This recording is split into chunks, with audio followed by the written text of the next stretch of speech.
आज पहरी देखी जाइला एंती काड़ा हाल जे मोबाइल देखी देखी भोकुआ हो गलू। Hey guys welcome back to अन्य ब्लॉग। आज मुंह पलियासी आवर खेत के मूंग जगवा लागे मूंग बोरिन छु तो मूंग जगवा लागे मुंह पलियासी मूंग के सबुदिन गेबुल मन खिदु छे मूंग हाथ ले मूंग एखा नी बचने पर लागु छे। फिर मु घर के शेर 5 बजा बजी के फेरस फारसी जैसे कहे के मके पहरी देखि जिबार अछि बेले फेरस फारस सर हमें 3टा बाहर जासु कांडे केला श्री श्री अष्ट पहरी देखि जिबार लागी आमर आखे पाखे पहरी हवा रेतकी सुंदरी सुंदरी टुकेल मन नाचु थिमे आर हमें पहरी देखि गले हवा के नो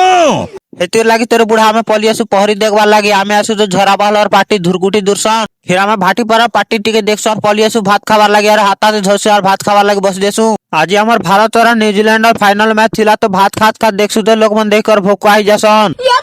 लोग मन कहू देसन माने पहरी देखी आसन के मोबाइल देखी आसन बसन फिर हमें भात भात खी साला पर मैच देखवा लागी स्टार्ट कर देसु। भारत 255 रन पीट देसी न्यूजीलैंड ते पक्का हार जबा वर्ष और पलियासु पहरी देखवा लागी बुरजावाल और पार्टी मन जिन प्रकार नाचा नाची देसन जे देखवा लोकर भीड़ बढ़ जैसी चलो तुमके म्यूजिक संगे देखाऊ छे।